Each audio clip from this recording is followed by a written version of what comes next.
Your cousin comes to meet you after a long time and she asks you, "How are you doing, bhai?" Or you go for an interview. The interviewer tells you, "We will get back to you." But that call never comes. How would you feel?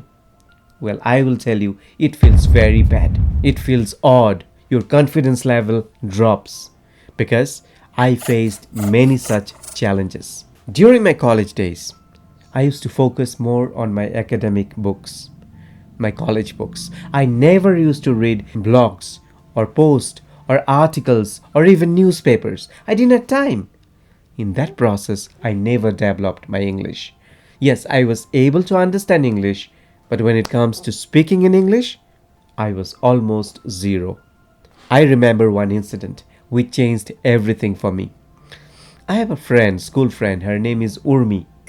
She stays in US, America. One day she came to our hometown and she started to speak to me in English. I was blown away by the way she spoke in English.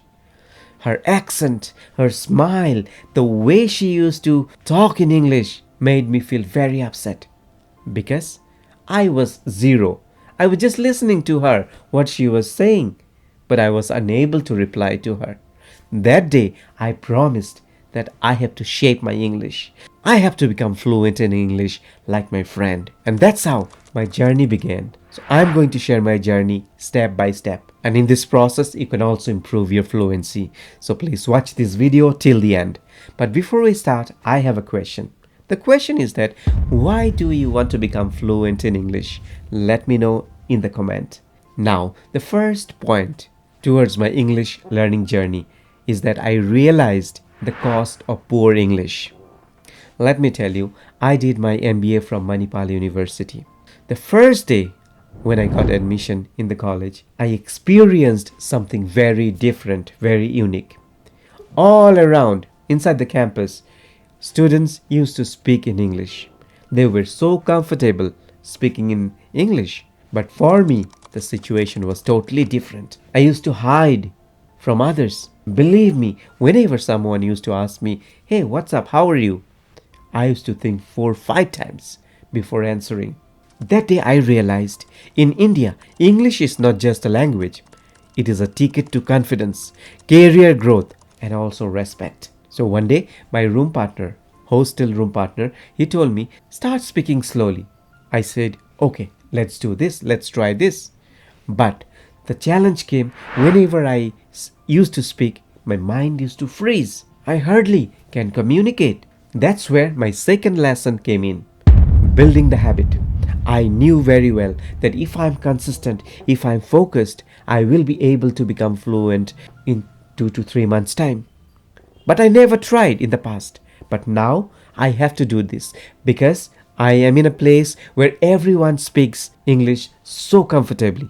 And if I am unable to speak, it is a shame on me. So what I used to do, I used to wake up every day before 5 o'clock. Why so early? Because during those time, all the students used to sleep and no one would see me what I am doing.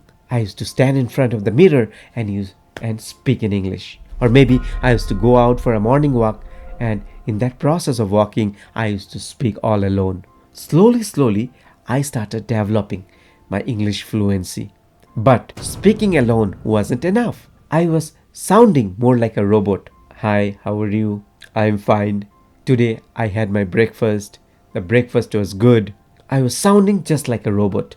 Then I came across one of my teacher. He gave me the real secret to learn English. It is called learning from real life. One of the teacher in that college told me that stop reading grammar books because I used to rely on grammar books a lot.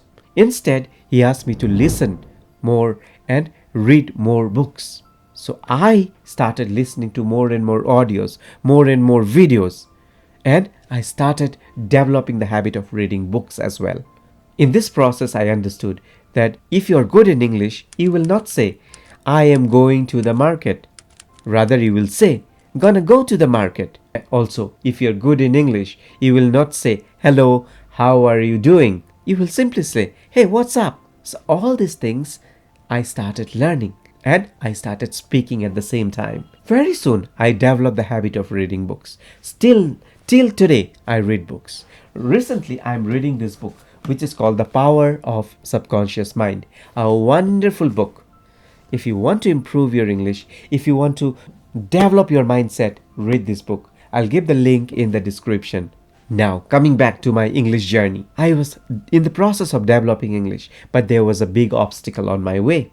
The obstacle was that the fear of making mistakes. I am sure you also face the same challenge. Whenever you try to speak in front of someone, you feel that what he or she will think. It is better not to speak. I avoided speaking in public because I was scared people will laugh.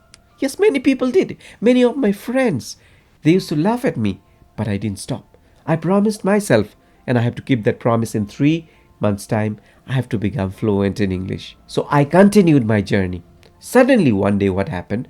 I went to a nearby shop, and there was a guy. He was asking me something in English. I replied back in English. And what happened? He told me, "Your English is good." That gave me the biggest motivation. And believe me, I was so happy that day. Now, see where I am. I am teaching so many students that also in English. I am not the best teacher, but yes, I have come to a position where I can say proudly that I can speak English very fluently. So if you are watching and you're thinking, can I do it? I will tell you, yes, you can do it. Just start today. Okay? I will see you again, my dear friend. Thank you so much.